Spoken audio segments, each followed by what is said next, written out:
I suspected my wife was planning a divorce, so I moved my all assets. 2 weeks later she filed, then backtracked when her plan backfired. The signs were everywhere, but I was too stupid to see them at first. My wife, Sophie, had suddenly become obsessed with our finances.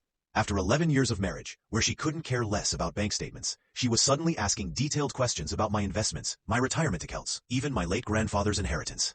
The breaking point came when I found a notebook hidden in her car. Pages of handwritten calculations, asset divisions, property valuations, my business worth. At the bottom of one page in her handwriting, community property state, 50% minimum, more with good lawyer. My hands were shaking when I photographed every page and put it back exactly where I found it.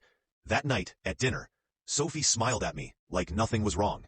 "How was your day, honey?" All I could think about was that notebook, the calculations, the cold surgical way she'd written out how to take half of everything I'd spent 15 years building. I didn't confront her. I did something smarter. The next morning, I called my old college roommate, Marcus, now a divorce attorney in another state. I need advice, and I need it quiet.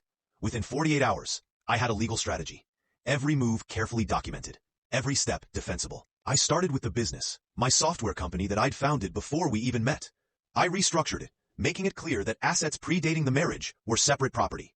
Then I quietly moved my grandfather's inheritance into a separate trust, exactly as his will had originally specified. All perfectly legal, all documented with timestamps and legal justifications. The joint accounts were trickier. I couldn't just drain them. That would look bad in court. Instead, I methodically documented every expense. Every time Sophie bought designer handbags with my earnings, every spa weekend, every girl's trip to Cabo. I wasn't being petty. I was building a case. 2 weeks after I found that notebook, Sophie came home looking nervous. She sat me down with this rehearsed speech about how we'd grown apart, how she needed to find herself, how this was best for both of us. "I want a divorce," she said, not quite meeting my eyes. I nodded slowly. "Okay, I'll have my lawyer contact yours." Her face lit up, not with sadness, with relief. She even let a small smile slip. That's when I knew I'd made the right call. Her lawyer sent the initial filing 3 days later.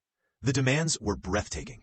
Half of everything, including my business, spousal support for 5 years, the house, even my grandfather's inheritance that she'd never been entitled to. My lawyer's response was a work of art. 47 pages detailing every asset move I'd made, every legal justification, every timestamp proving these were legitimate business decisions made before any divorce filing. We attached the photos of her notebook, the calculations, the planning. Most devastating was the evidence of her affair. Because once I started looking, I found it. Hotel charges on a credit card I'd forgotten she had access to. Text messages with someone named David, her personal trainer David, the one she'd been seeing 3 times a week for 6 months. Her lawyer called mine within 24 hours. "We need to talk." Sophie showed up